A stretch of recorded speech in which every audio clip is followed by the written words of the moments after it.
Bismillahirrahmanirrahim. Assalamualaikum warahmatullahi wabarakatuh.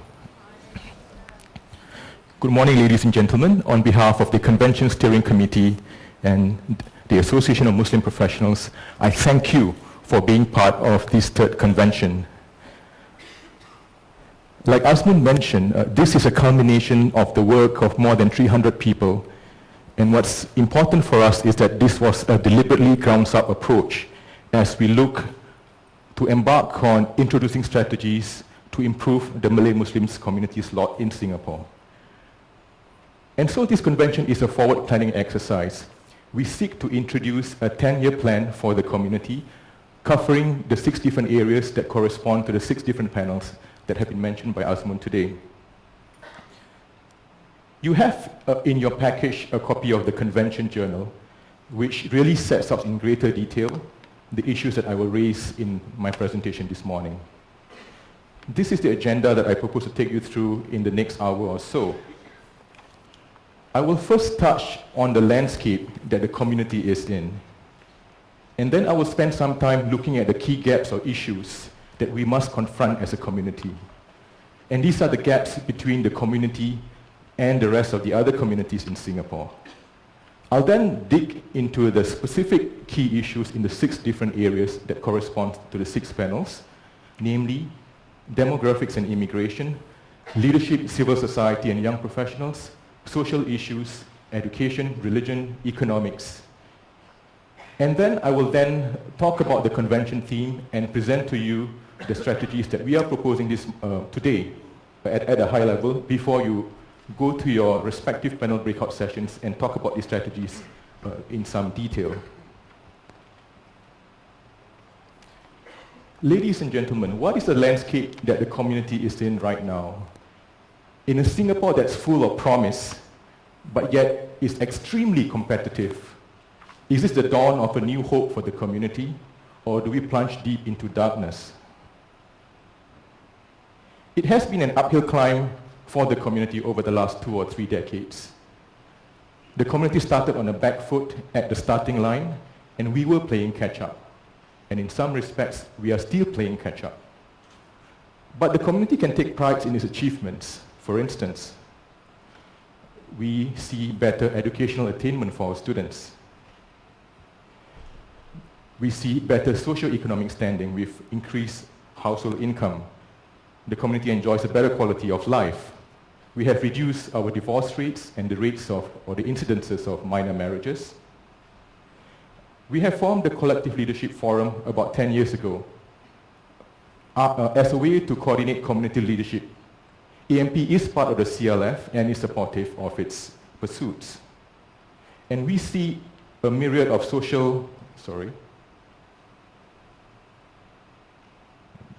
self-help programs within the community. There is a strong sense of the community wanting to help itself. To illustrate this point, looking at AMP's programs and services alone, we have seen many beneficiaries since AMP was formed 20 years ago, some 264,000 beneficiaries. My intention is not to highlight AMP's achievement or the extent of our reach, but really the point is this. We can extrapolate that there have been a lot of beneficiaries within the community going for various social self-help programs run by different MMOs, that's Malay Muslim organizations. And the community is not short of resources. Again, looking at AMP alone, we have spent more than $75 million in 20 years in various programs. Again, the point is this, when we extrapolate the resources we have in the community, we see that the community has got resources. But the issue is this, how do we maximize the resources that are available to the community so that we can get the results that we want?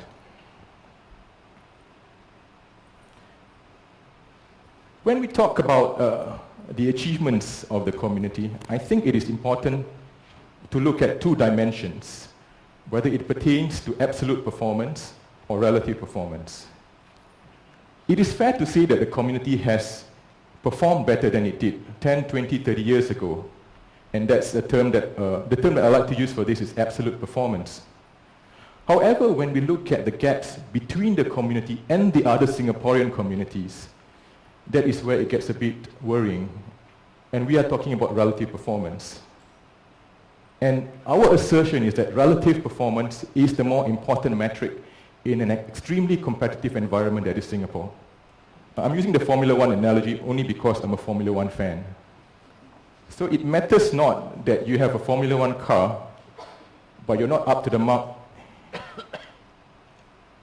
Neither is this clicker. Okay, and you end up there. The Malay community, or the Malay Muslim community, now not only competes against the Chinese and Indian communities in Singapore, we compete against the world.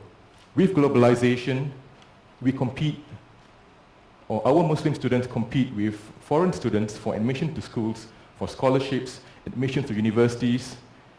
Our workers compete with other workers for jobs across the various strata. So is the community ready? And the reality is that some of these gaps are widening. The reality, ladies and gentlemen, is this. We have yet to arrive, and we are a community in transition. This is a real picture for your information. I like it. Somebody has a house in Malaysia and he wanted to move. He likes the house, so he got the whole village or the community to move the house for him. And I think that's where we are right now. We need everybody here to help us move the house that is our community across. And I think today especially we have to accept the reality of these gaps. We need to know exactly where we are right now and the extent of the progress that we need to make.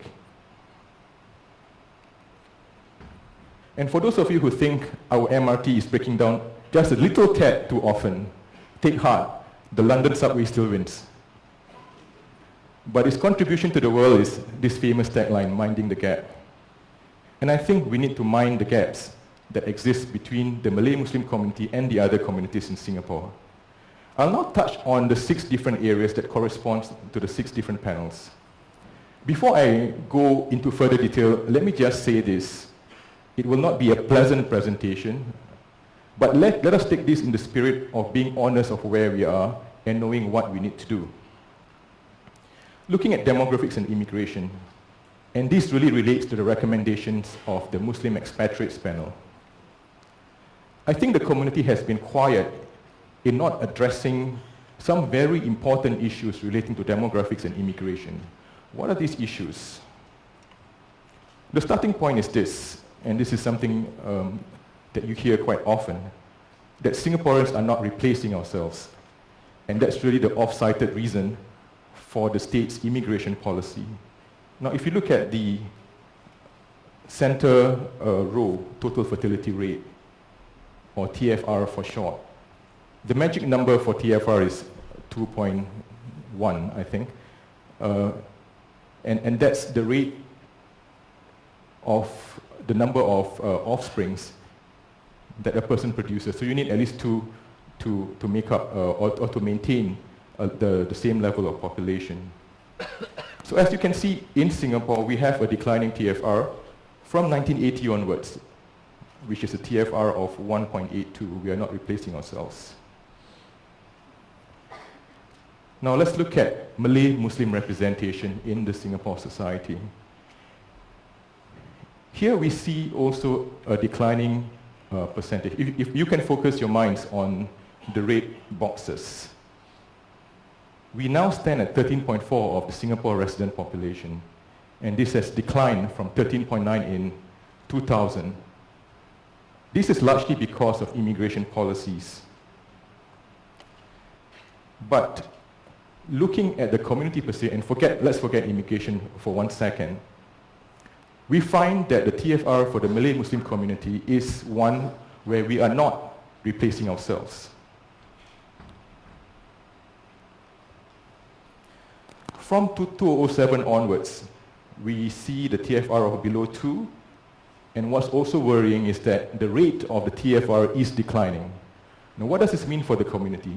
Without immigration, it means that our community is a declining community, and we will see our numbers getting smaller in the long term. Now, turning away from the Malay representation, let's look at Muslim representation. Again, it's the same story. The trend is also on a decline. Looking at across the numbers of citizens, resident population, or even PRs. What's noteworthy is that if you look at the PR numbers, our figures have declined significantly from about 16.3% in 1990 down to 14% in 2000, and now only 5% in 2010.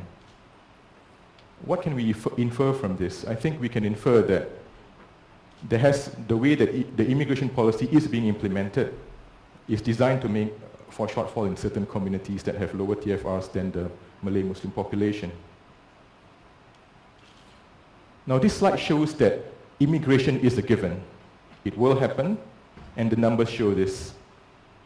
The number of Singapore citizens is marked by the turquoise line in the middle, and the total population is marked out by the green line.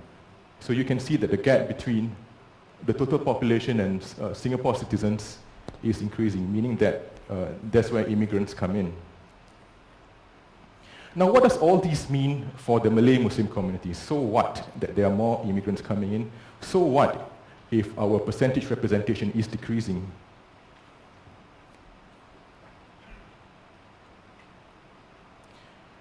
The correlation between the percentage representation of the community and its political significance is intertwined. I think that's the assertion that we want to make. The lower our numbers in relative terms, the lower our political significance. And the question that has been asked in the course of our discussions as a lead up to the convention is that, why do we want to attract immigrants into Singapore? I mean, there are issues across the broader national level. But the point really is this, and this is a question that I'd like you to think about. Why should the Malay Muslim community lose out in this broader national process? Why should we not attract Muslim talents, whether from the immediate region or further away from Singapore, who can contribute more, not just quantitatively, but qualitatively to improve the lot of the broader Muslim community in Singapore? I'll talk more about this shortly. We also found that no Malay Muslim organizations in Singapore so far have attempted to facilitate the immigration of Muslim expats. We see a growing number of Muslim expats. Sure, there are not that many, but there is a number of Muslim expats, and no MMO is reaching out to them. And whilst we see the local MMOs, we find that they tend to focus their attention on the local Malay Muslim community, and there is a disconnect between local MMOs and the other expat communities in Singapore. The other worrying trend is this, that to our knowledge, no Malay Muslim organization has tapped on the Community Integration Fund since it was set up in 2009. And this is actually a sum of $10 million set aside by the government to facilitate integration that we have not tapped on. So the upshot, ladies and gentlemen, is this. I think we need to think of ways of devising strategies that we can encourage the immigration of Muslims into Singapore, to encourage them integrating into the broader Malay community as well as the Singapore community. And even if it means that we need to engage the state in relation to immigration policies. Now I turn away from demographics and immigration and I turn to the issue of leadership, civil society, and young professionals. This picture is taken from the first convention. I had intended to make a joke that if you find yourself in the picture, you get a special prize from the organizers this morning. But actually I see a lot of faces whom I think were there at the first convention. So I think you still get a special prize in the form of signed copies of the journal. But we have come a long way, ladies and gentlemen, and I think I like this picture also because if you look carefully, you see the productivity bee here. Okay. But what are the issues in relation to leadership, civil society, and also young professionals? Now, The last general elections is not just significant because of the cult popularity of Mr. Yam Ami, the returning officer. How many of us have got YouTube clips made? But it was a watershed event in that it marked a changing political landscape. It was really a watershed event. For instance, do we see a new two-party system emerging? We have seen Singaporeans being more open in critiquing policies, particularly on the social media.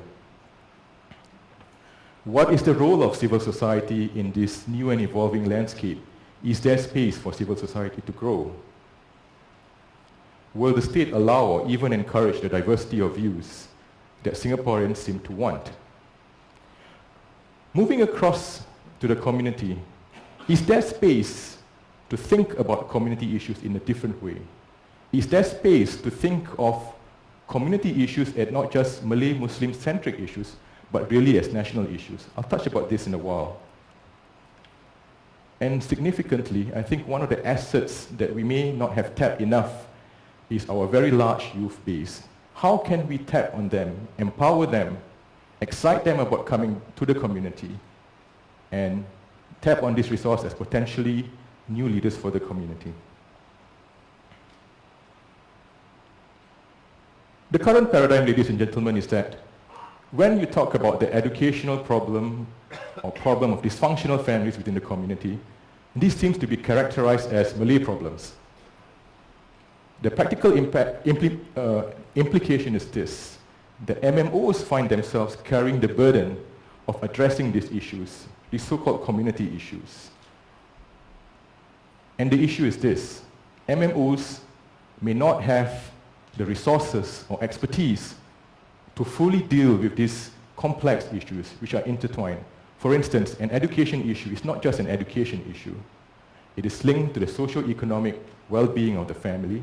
It is linked to the integrity of the family unit. It is linked to issues of juvenile delinquency. So a lot of these issues are complex and intertwined. Our assertion is that these are really national issues. The issue of educational underattainment cuts across communities. The issue of dysfunctional families cut across communities.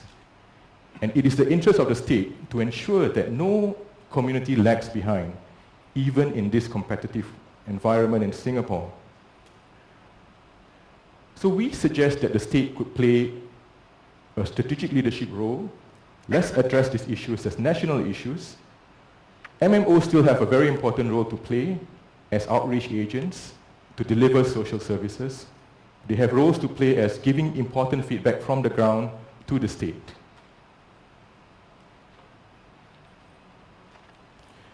In relation to our very large youth base, as I mentioned earlier, we need to think of them as assets and how we can develop them as future or potential leaders for the community.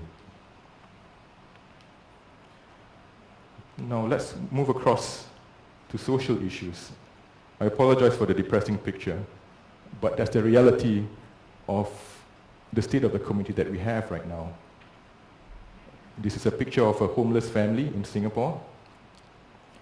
It seems to be a persistent issue that we have to confront over the last 20 or 30 years. There has been some improvements. As I mentioned earlier, we have seen declining divorce rates.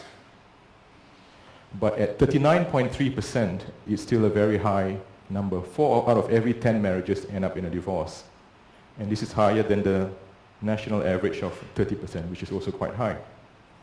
Now turning to some other social issues, let's focus on teenage pregnancies. We find that 1/3 of teenage abortions in 2005, since 2005, were Malays.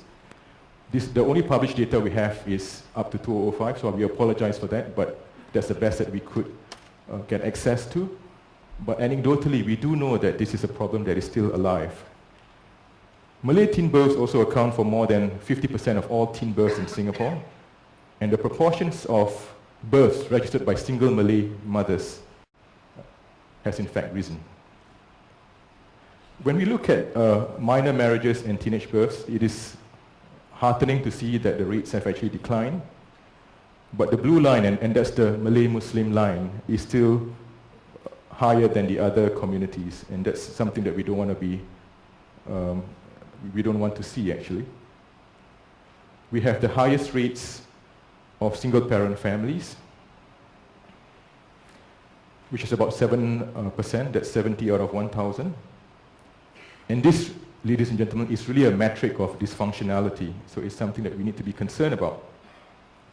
And more recently, we have seen a re-emergence of the ghosts of the past, and that's the drug problem. Malays form 48% of drug abusers arrested in 2010 alone. And if you look at the trends, it makes us even more worried. We have the highest percentage increase in drug abuse, or drug abuse cases from 2009 to 2010, which is almost 19%. In terms of new drug abusers being arrested,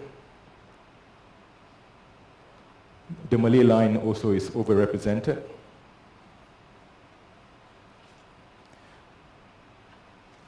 And I think just before I leave the set of social issues, I mean, these are all manifestations of something that is not right. At the core of it, ladies and gentlemen, is we think we need to do more in terms of empowering and strengthening the family unit. I think a lot of the manifestation of the social issues that we see are inherently intertwined or interlinked to the strength of the family, and that's something that the social panel will be focusing on today. Now, moving across to education, do we see excellence, or is it one of exasperation for us? And I think it is fair to sum up the education conundrum, whether it's excellent or exasperation, in terms of whether we are looking at absolute metrics or absolute performance or relative performance. I think anecdotally, and the data supports this, some of the realities that we need to be alive to, the Malay community is still overrepresented in the normal academic or normal technical streams or the foundation programs. We are overrepresented in the learning support programs, and this is meant to help the weaker students. If you look at the relative metrics, the Malay line keeps on propping the other community lines. And looking at the maths issue, again, it's the same story. In some respects, the gaps are about 20 or 30%. I'll go more into the details shortly. Now, the chart on the left talks about absolute metrics. Is there general progress? I think if you take a long-term view from 1985 onwards, yes, there's a gradual gradient up, so that's great news. But if you look at it carefully, and let's look at some of the metrics, and this is just Malay Muslim students alone, or Malay students. The green line represents PSLE English passes, and we have the highest literacy rates. That's not an area where we were really lagging behind. But consider this, that from 1995 onwards, on the chart, we have seen a gradual dip. Now, the yellow line below it is PSLE maths. Again, a bit patchy start, but there's been a slight improvement from 2000 to 2005, a slight decline from 2005 to 2010. The rate shows GCE O-levels, and that's quite a worrying trend because the numbers have actually dipped from 2000 onwards. And this is just looking at the community alone, ladies and gentlemen. Now, the chart on on your right rather, are the relative metrics. And what is the story that we see? And the story is, again, the one that we don't want to hear, and that we are propping up the other community lines.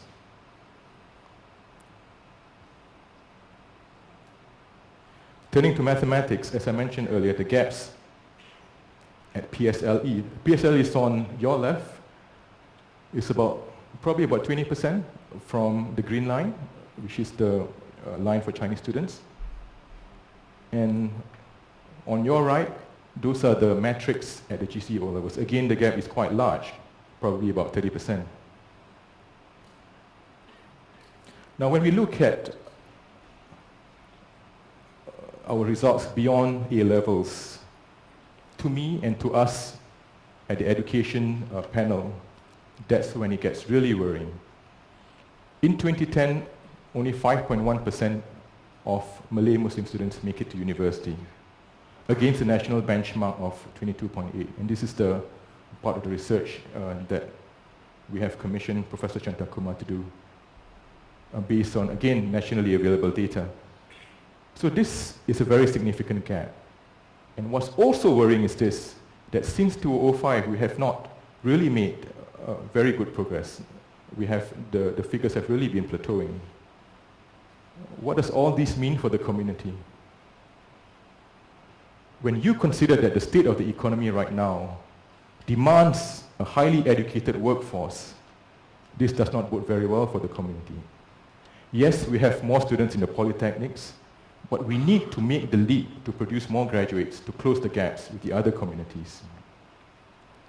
Now, summing up for education, we really need to double up efforts to close the gaps across all levels, but we think the university issue is a particularly acute problem for the community. Now, I move on to religion.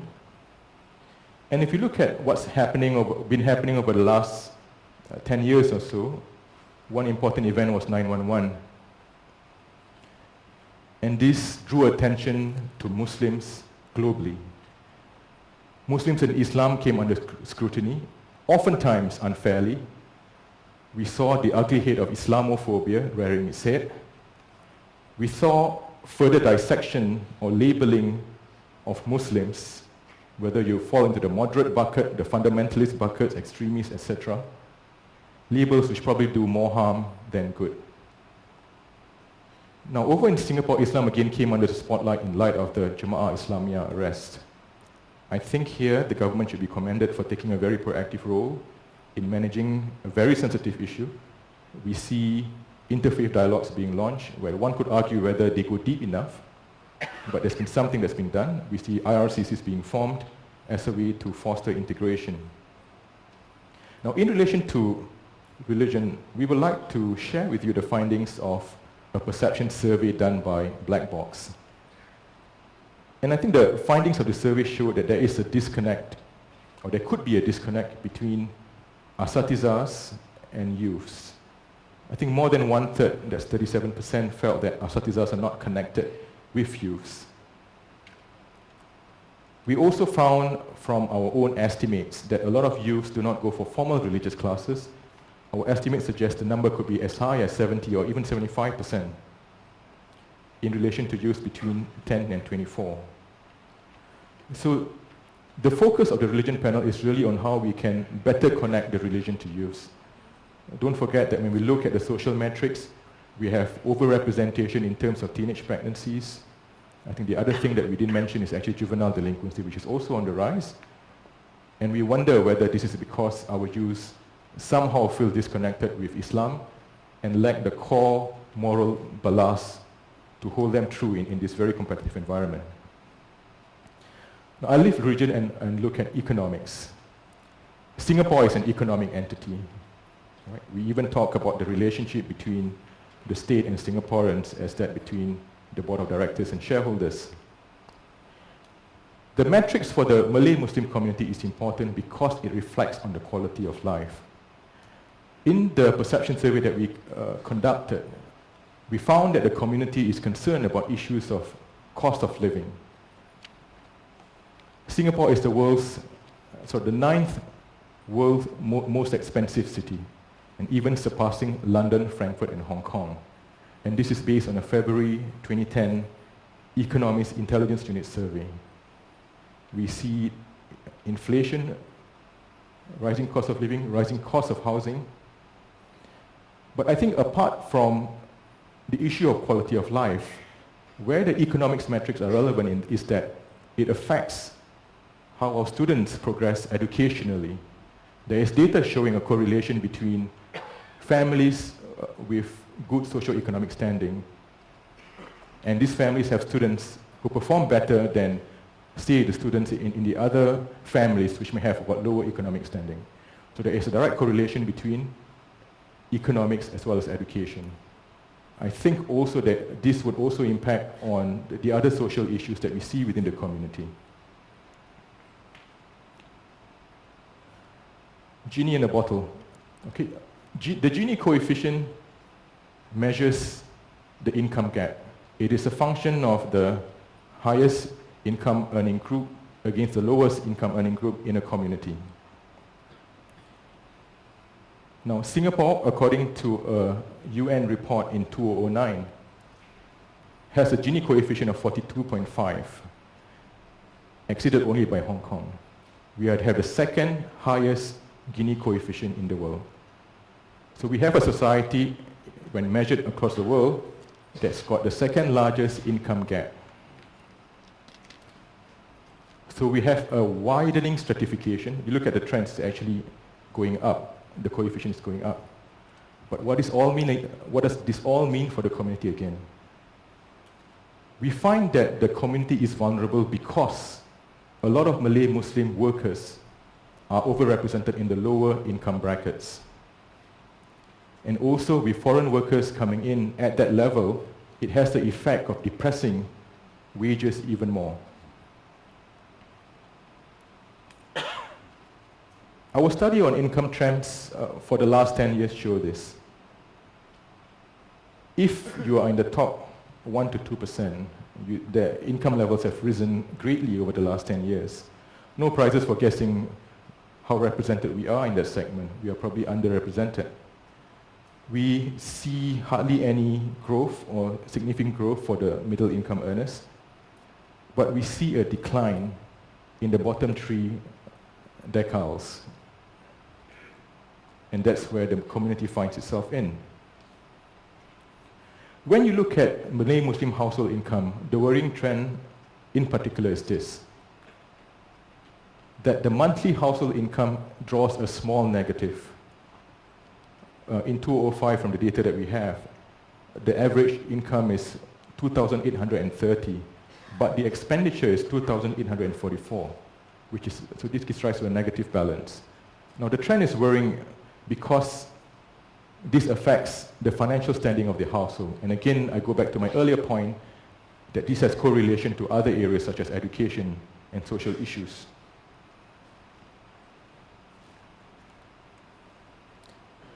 When we look at the Malay household income, I think this again goes back to the issue of absolute versus relative. Our wages have risen in absolute terms, but the gaps with the other communities have actually widened, as you can see from this chart. Another metric, labor force participation. I think it's generally positive. Our participation rate has again increased over the years. However, there is still a gap to the national average. Now let's look at occupational distribution. The way that official statistics are capped, it classifies jobs into 3, Group 1, Group 2, and Group 3. Group 1 are really the administrative, managerial, professional, technical technicians, generally the higher income earners, and 3 would be the lower income earners, the production workers and other related activities. What's positive is that we have increased our representation in Groups 1 and Group 2, but still, and we have reduced our representation in Group 3. However, we are still overrepresented at 34%. Now, this chart is generally positive. It shows that we have a more educated workforce over the years, but this is just the Malay community. And finally, the last metrics in relation to economics is on unemployment. Here we see that a worrying trend, because we see a higher unemployment rate compared to the other communities, particularly for workers aged 40 and above due to skills mismatch and a lower education profile. And also more worryingly, Malays seem to be shunning efforts at retraining or skills upgrading. Now, I apologize if all that sounds grim and dark, but let us not lose hope. Today we are gathered here. I think we have 500 registered participants. The panels have come together and we are aware of these gaps, and I think it is important that we acknowledge that these gaps exist. But the question is how do we move forward? How do we propel the community forward? And this is now, so now I would like to present to you the convention strategies that are being proposed. at a very high level. Of course, we will have more detailed discussions during our panel breakout sessions. The theme that we are suggesting is strengthening sub-communities architecture. I think it is fair to say that a lot has been done over the last 20 or 30 years in putting in place an architecture to address the many issues that the community faces.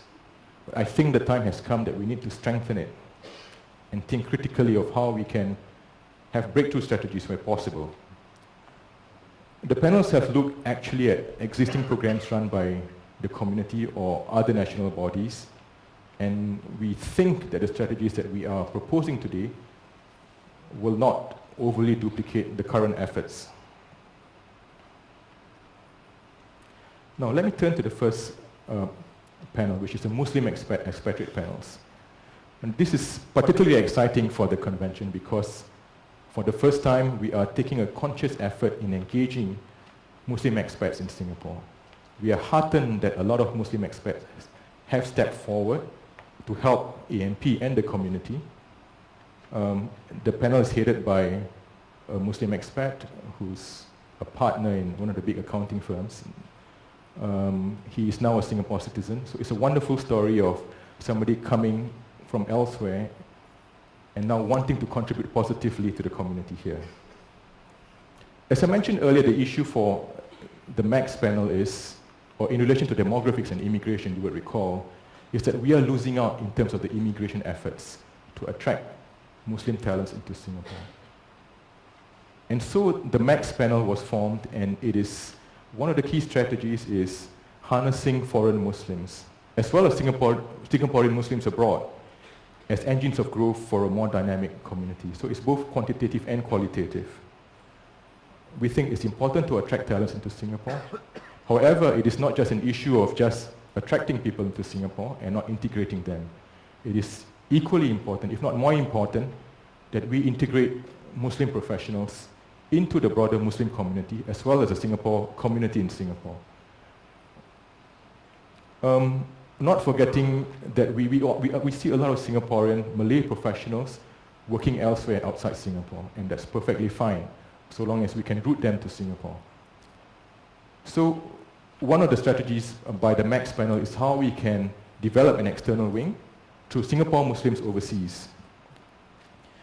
And underlying these strategies would be a research project. I think one key strategy of the convention, or this convention, is to have a research backing for a lot of the strategies that we have. I think it's important to get hard data and to see that, or to measure how effective the programs has been or will be. And that's where, as Azmun mentioned, RIMA, which is a research arm of AMP, will play a big way in supporting the various strategies. I now turn to leadership, civil society, and young professionals. As I mentioned earlier, it is important to look at issues which are supposedly Malay-Muslim issues as national issues. And in line with this, the key strategy proposed by this panel is that Malay-Muslim organizations should progress into new social space as key national level civil society players. We are still rooted to the Malay-Muslim community. However, in engaging the community, we need, or issues affecting the community, we need to take a broader approach. One platform to support this is the formalization of the community forum. Now, this is a forum which really enlarges the current platform that we have, which is the Community in Review seminars that some of you are familiar with, that's being done by RIMA on a yearly basis for AMP to look at issues affecting the community.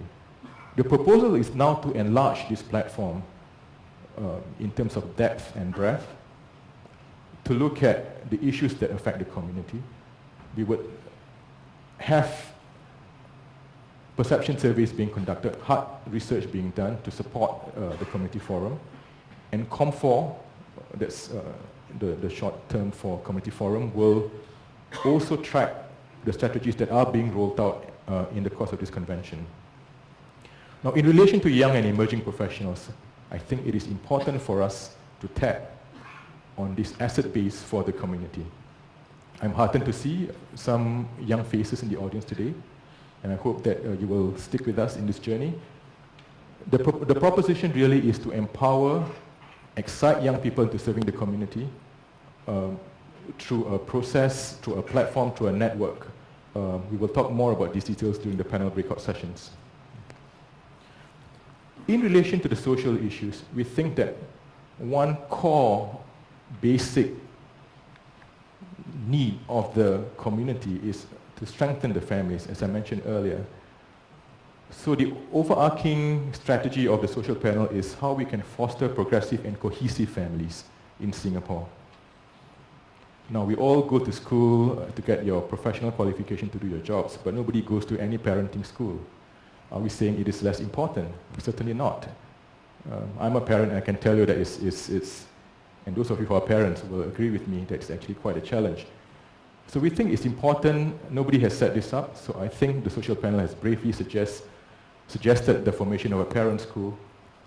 Now, it's not just looking at immediate social needs, but consider that the family integrity is also important to raise our educational performance, to raise our economic standing as well.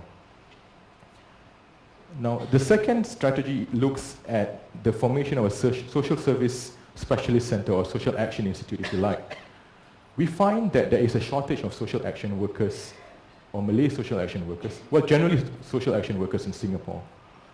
And we think it is important to start this initiative to professionalize the industry, to give a stronger and better profile for social action workers. And the last strategy is really in promoting health and mental wellness. And I think this is an area that has perhaps been overlooked by the community. We see a rising incidence of mental health issues within the community. I think there will be more discussions on this in the social panel breakout session. Turning to education, the overarching strategy is how we can create a community of inspired learners. You would recall that one of the metrics that was worrying was the admission or the numbers of students going to the universities, Malay students going to universities. So the education panel is suggesting a mini movement of sorts of having a graduate in every family. This is not dissimilar to what SINDA has proposed. We were inspired by that, but I think it's an equally important initiative for the community, especially looking at our numbers of 5%. We think it's not just a case of running a program and not tracking it. I think what's important also is to track how students have performed in various programs that we run. So we see the need to establish an education research center to track and monitor the effectiveness of programs and how students fare. Now, the last strategy is on developing motivated learners. Now, we see a lot of programs run within the community. I think Mandaki has been doing a lot of work in this, or various other organizations or agencies that focuses on cognitive learning or curriculum learning. But where we think more can be done is to run programs that focus on affective learning, for those of you who are familiar with the term, or really programs that seek to motivate our students. Why do we say this? When we did a perception survey in relation to education, we found that whilst a lot of parents think or say that education is important, we find that a lot of parents do not actually walk the talk. They don't spend time in preparing students for examinations or tests. They don't even attend parent teacher conferences. So there's a bit of disconnect between what they think is important and what they actually do. And the perception survey also goes on to say that whilst that a lot of parents think that the students don't do as well as they could because of the lack of motivation of the students. Now, there was a press release that AMP made on this, and it has generated quite a bit of debate on Facebook. And I think there's been a lot of comments made about are we talking about a cultural deficit issue? And I think I'd like to clarify the point here. We are not saying that the perception issue is the only problem faced by Malay Muslim students. There are other complex issues involved. There are broader issues, structural issues involved. So we acknowledge that there are these other broader factors that cause the educational underattainment issue right now. But the point really is this. The survey findings, and this survey actually tracks the profile of the Malay Muslim community in terms of the households that we have, from your one-roomer right down to your private housing estates, or in terms of income distribution. And the survey shows that there is an issue of motivation. There is an issue that students could be better motivated. Now, we can take a view that, that's rubbish. There are other more broader structural issues. But do we really want to ignore this? And I think we can't dismiss the findings of the survey. And we can't dismiss that we need to address these motivation issues, which is something that we can do as a community. It doesn't mean that we will not look at the other issues, but the point is this is something we can do, or we can tackle immediately, and we should do something about it. Okay, I think you can have a debate on this at the education panel breakout sessions. Turning to religion, as I mentioned earlier, the focus is really on how we can reach out to youth in an innovative way, in a fresh way that excites them about Islam and the religion. Hence the term engaged and learned Muslim community. So the key strategy for this is how we can develop a youth-centric program to encourage social responsibility and in-depth knowledge of Islam. And again, there is a research component to this. We are proposing a research consortium. We want to work with others, and we have identified some of partners informally on Islams and Muslims in Singapore. Turning to economics, now a lot of the strategies that we have seen for promoting economic well-being in Singapore in the past have actually focused on building up assets. So we see lots of programs in trying to pool resources in the community, develop businesses, etc. But I think we are missing out. We're just looking at one plane and not the whole picture.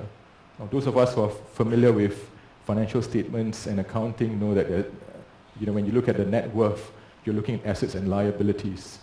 So we have focused on developing assets, but I think we have not done enough in reducing liabilities. And if you recall the piece of statistic I mentioned earlier, the average Malay household spends more than it earns, and that's worrying. And hence, the overarching theme of the economic panel is how we can strengthen the community's financial architecture by taking a holistic view of both enhancing assets and reducing liabilities. So we propose the creation of a debt advisory center to advise Malay Muslim households. Again, we're going back to the basics of the family, how to strengthen their financial standing. But I think it's also important to help build up micro businesses. Now, this also, AMP at the last convention proposed a micro business program. I think we have seen quite a bit of success of families that enter into micro businesses as a way of supplementing the household income. But I think we have come to a stage now where we need to go one step further. How can we enlarge these micro businesses or new micro businesses and take them to the next step where they can be in a position that they can immediately get financing? So you need to build up a certain momentum before you can do that. Now, so the proposal is to create a micro business development fund by pooling available assets from the community and to channel these to grow micro businesses. Now, the third strategy is maximizing the potential of non-tertiary educated youths. The focus really is on ITE students. Why do we focus on this? When you look at the statistics, you find that there are a lot of Malay students going to ITEs and then polytechnics, and a very small percentage going to universities. So I think this is the lot that will or could represent the future middle class of the Malay Muslim community. Now, the concern is that for these ITE students, how do we nudge them in the right way? How do we nudge them in the way of jobs that will be of higher economic value in future? as opposed to jobs which may stagnate going forward. So the proposal is to really to form a network where we nurture ITE students, we guide them to the right way, so that they end up in the right places. Okay, so that, ladies and gentlemen, is the essence of the economics panel strategy. Now, just taking a step back, so we've got all these 6 different panels. So I'm just taking a step back and taking a more big picture approach right now. Now, the vision that we have for the community is a model Muslim community. That's been AMP's vision for the community. That has not changed materially. I think it's still very relevant. The board, various boards that I've been in have debated that, and we still think that that's the vision that we should have.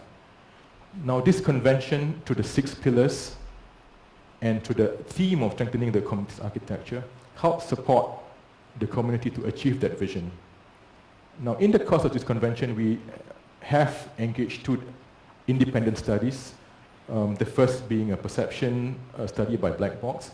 If you look at your convention journals later, a summary of the findings is found at the back. We've also gotten a demographics research being conducted by Professor Chanta Kumar. Again, a summary of that is found in the journal at the back. And we plan to publish the more detailed findings going forward after the convention. We also have got focus group discussions, community networking sessions, seminars, conferences. As far as possible, we had wanted to make this a grounds-up approach. Now, those of you who are familiar with AMP will know that we have a 3-pronged approach. One as a thought leader, or thought leadership or a think tank role. Second as a problem solver. And the third thrust is as a mobilizer. Now, we think that these, when we look at the 6 different pillars, the 3 thrusts cut across it. So, now, our target really is this. When we talk about a mobilizer, what are we concerned with? We are concerned with outcomes. We are concerned with outreach. Who do we reach out to? When we talk about AMP's role as a problem solver, we are concerned with the outcomes, what we can achieve. Another way of looking at it is that's the KPI. And when we look at thought leaders, we are really looking at strategies. So I now put this, sorry, I apologize to those of you who are visually challenged, but we need to put all these strategies. I'll go through them, not to worry. So again, 3 AMP strategic thrusts, and we are focused on strategies, outcomes, and outreach. Now when you look at, this is another way of looking at the strategies. So I'm presenting it in a different way. There are platforms that we are proposing in the course of this convention. For instance, COM4, that's a community forum. MMOs moving into national space. YEMP forum, that's young and emerging professionals.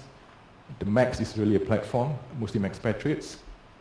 And a platform for non-tertiary youth. That's the recommendation of the economics panel on ITE students. The other cluster of strategies looks at institutions. So we are proposing the setting up of a parent school and a debt advisory center. Now, the other cluster looks at networks, and this is a network of social action workers, and the micro business fund, because we are bringing in investors, intermediating them into micro businesses. And there are a host of programs, for instance, family and community engagement, and that's to support the social program. Graduates in every family, that's a mini movement that we want to have. Motivational learners, another strategy by the education panel. Youth-centric Islamic programs, that's the recommendation of the religion panel. How we can promote community health, mental wellness, integration program, that's the MAX panel's recommendation. Scholarship for Malay, for foreign Muslim students. I forgot to mention this. The proposition is that we can seek to attract Muslim talents from abroad to help strengthen our community. And underlying all these is a research element, right, that will be conducted by RIMA, which is the research arm of AMP. Now, on the outcomes column, these are the things that we hope will happen. Civil society participation, a think tank advocacy function, more engaged and empowered young professionals, a more dynamic community when we bring in talents from abroad. The other set of outcomes that correspond to institutions would be robust and resilient families, enough social workers, adequate and professional social workers, financially sound families, that's the focus of the economics panel. Going down to the other cluster, again, financially sound families, emerging micro businesses, empowered parents, educationally excellent students, and they can be socially progressive because they are more, they attain better educational results. Religiously connected youths, this goes to the core moral ballast that they would have, physical and mental wellness, and also an integrated research program. So those are the outcomes that we want. And when you look at outreach, I think the point really is that this cut across different segments of the community.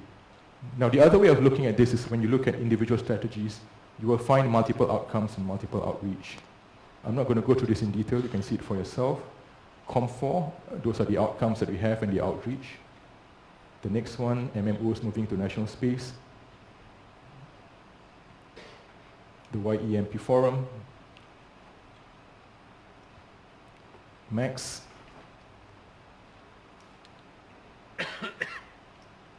And so on and so forth. I'll just go through these slides. I think these are quite self-explanatory.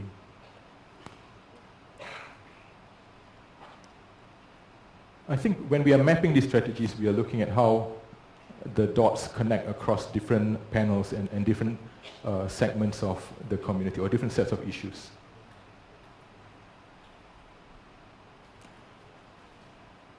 Motivated learners, Islamic programs, mental wellness, integration program for our Muslim expats, scholarships. Now coming back to the earlier slide of Formula One, I'm a big Formula One fan. I think in summary it is hoped that our strategies will strengthen the civil society leadership within the community and the broader Singapore society. We hope to encourage more MMOs to approach issues having a national perspective. We hope to encourage thought leadership and advocacy of issues to various platforms. We hope to foster a more engaged and empowered young professionals who can contribute back to the community and the broader Singapore society. We hope to encourage foreign Muslim talents to come into the Malay Muslim community, to get them integrated and contribute to the community. We hope to strengthen the family structure by empowering parents and fostering their financial soundness. We hope to motivate our children and their families to strive for excellence in education in order to make them more competitive. We hope to increase the pool of social action workers to address various social issues within the community. We hope to set up a micro-business fund to encourage the further growth of micro-businesses. We hope to engage our youth in Islam and to provide them a core spiritual ballast, and to provide an integrated research approach to the various strategies. And it is our sincere hope, ladies and gentlemen, that we can increase the competitiveness of the community collectively as it strives to achieve excellence and take its pride of place in Singapore. And we know where we aspire to be. I'm not a Red Bull fan for the record. They just happened to win the Singapore Grand Prix. Ladies and gentlemen, I hope that this gives you a snapshot, at least, of the many issues that we need to confront, the hard realities that we need to face up to. But at the same time, and more importantly, think about the strategies that we are proposing today. Think about whether we have missed out on any areas, whether there have been blind spots, or there's things that we need to do, or whether there are issues with the strategies that you think there is a better way of addressing the issues in the community. Now, again, I reiterate, the convention is a grounds-up approach. It always has been, and we look forward to tapping on your wisdom, your insights. Let's have a very healthy, robust, and constructive debate in the course of the day. And with that, I thank you very much.